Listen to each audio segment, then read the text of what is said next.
अस्सलाम वालेकुम वरहमतुल्लाहि वबरकातुहू। बिस्मिल्लाहिर्रहमानिर्रहीम। अल्लाह के नाम से शुरू करते हैं जो बड़ा मेहरबान और नहायत रहम करने वाला है। कल सूरह मुल्क की आयत नंबर 5 तक का हमने तर्जमा किया। सूरह मुल्क 29वें पारे के स्टार्ट से ही शुरू हो जाती है।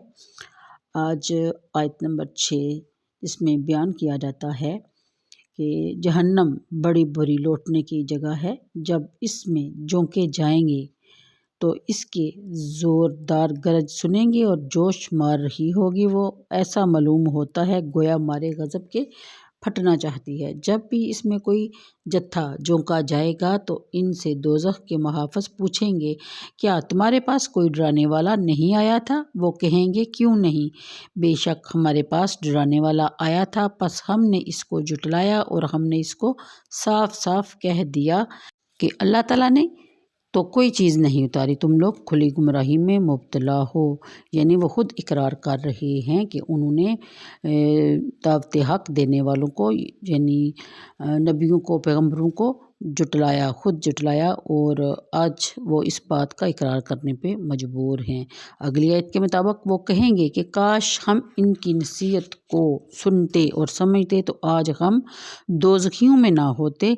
बस इस रोज़ अपने गुनाहों का इतराफ़ करेंगे तो फुटकार है अहले जहन्नम पर। बेशक जो लोग अपने रब से बिन देखे डरते हैं इनके लिए अल्लाह ताला की मग़फ़रत और अजर अज़ीम है। ये थी आयत नंबर 11 तक का तर्जमा। तफसीर के मुताबिक काफ़िर के लिए भड़कती हुई आग का अज़ाब है, जो हुआ वो जिन हो या इंसान हो या शैतान हो। अब वो मंज़र बयान किया जा रहा है कि जब कफ़ार को दोज़ख में फेंका जाएगा तो फरमाया कि इस वक्त जहन्नम की आग भड़क रही होगी, इसके शोले जोश मार रहे होंगे, इससे एक शदीद होलनाक और मुकरू शोर उठ रहा होगा। देखने वाले को यूँ महसूस होगा कि गोया दोज़ख के शोले और देखते हुए अंगारे गुस्सा से बेकाबू हो रहे हैं और शिद्दत गज़ब से अभी फटना चाहते हैं। आग का अज़ाब वैसे ही नाकाबिले बर्दाश्त हद तक अज़ियतनाक होता है, लेकिन जब इसके भड़कते हुए शोलों और जोश मारते हुए अंगारों का ये हाल हो कि इनसे खौफनाक आवाज़ें भी बुलंद हो रही हूँ, तो फिर इसके अज़ाब की अज़ियत नाकी का कौन अंदाज़ा नहीं लगा सकता और कौन है जो अपने आप को इनके चुंगल में फंसाने का ख़तरा मोल लेगा। अगली आयत के मुताबिक दोज़ख के मुहाफ़िज़ फ़रिश्ते अपनी बेइल्मी दूर करने के लिए ये सवाल इनसे नहीं पूछेंगे, बल्कि इस मकसद के लिए पूछेंगे कि इनसे इनकी सरज़निश हो और वो ख़ुद इकरार करें। इस वक्त वो बदनसीब तस्लीम करेंगे कि ये अंदोहनाक अज़ाब हमारी हमाकत और गलत कारियों का नतीजा है। अल्लाह ताला ने तो हमें समझाने के लिए और गुमराही की राह को छोड़कर हदायत की शाहराह पर चलने के लिए पूरा पूरा इह्तिमाम किया, लेकिन यानी कि अम्बिया भेजे, रसूल मबूस फरमाए। इन अम्बिया और रसूल ने अल्लाह ताला का कलाम पढ़ पढ़ कर हमें सुनाया, अज़ीम मौजज़ात से अपनी दावत की सच्चाई को साबित भी किया, दलाइल और बिनात से हमारे शुकूक व शुबहात को दूर भी किया, लेकिन सदखीफ हम इस दावत को कबूल करने से महरूम रहे। अपनी शिकावत और बदबख्ती के बायस हम इनका मजाक उड़ाते रहे, बेहयाई से इन्हें दो टोक कह दिया कि अल्लाह ताला ने तुम पर कोई वही नहीं की, ये सब तुम अपनी तरफ से कहते हो। और हमने इन्हें कहा कि ए नबियो, तुम हमें गुमराह कहते हो, हम तो बड़े ज़ीरक और जी फहम लोग हैं। अपनी ज़िंदगी के लिए जो रास्ता हमने तजवीज़ किया है वो गलत रास्ता हो ही नहीं सकता। देखो ये दौलत की रेल पेल, हमारे ये कसूर व महलात, हमारा ये जाओ तम तराक, क्या हमारे हदायत याफ्ता होने के नाकाबिले तरदीद दलाइल नहीं हैं? गुमराह हम नहीं बल्कि तुम हो। तुम्हारे मुकद्दर में भूख है, अफलास है, महरूमियाँ हैं, रसवाइयाँ हैं, जिनका साफ मतलब ये है कि तुम सीधी राह से भटक गए हो, जैसे कि अल्लाह हम पे राज़ी है और तुमसे नाराज़। जैसा कि आज भी यही समझा जाता है कि गरीब लोगों को अल्लाह ने रिज़्क़ रोज़ी देना होता तो वो खुद ही दे देता। वो उनको किसी गलती की सज़ा मिल रही है कि आज वो भूखे हैं या उनके पास दौलत नहीं या उनके पास रहने को अच्छा मकान नहीं।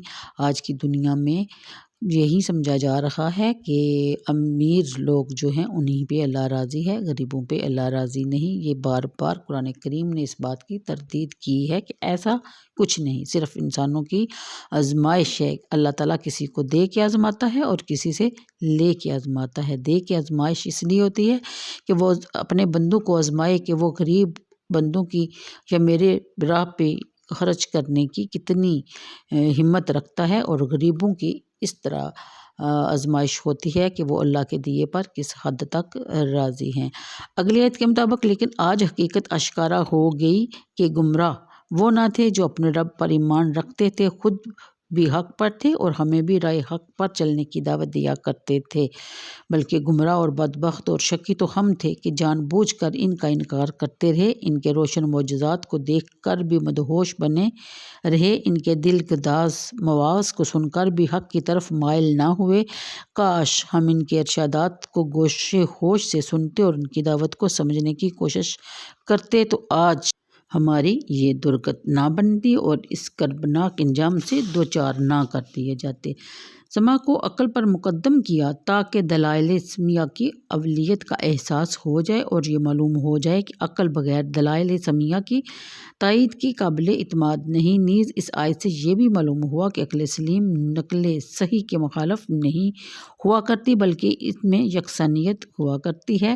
پھر اگلی آیت میں جہنم کے محافظوں کے اس سوال کا مقصد یہی تھا کہ وہ اپنے جرموں کا اعتراف خود اپنی زبان سے کر لیں تاکہ انہیں پتہ چل جائے کہ ان پر کسی قسم کی زیادتی نہیں کی گئی، انہیں بلا وجہ اس عذاب علیم میں نہیں جھونکا گیا۔ اگلی آیت میں بد نصیبوں اور ازلی محروموں کے عبرتناک احوال بیان ہو چکے۔ اس آیت میں سعادت مند اور خوش نصیب بندوں کو فرحت انگیز اور حوصلہ بخش ذکر فرمایا جا رہا ہے۔ ان کی ایک خاص صفت بیان کی گئی کہ یہ لوگ اپنے رب کو دیکھے بغیر اس سے ہر حالت میں لرزاں پر راندم رہتے ہیں۔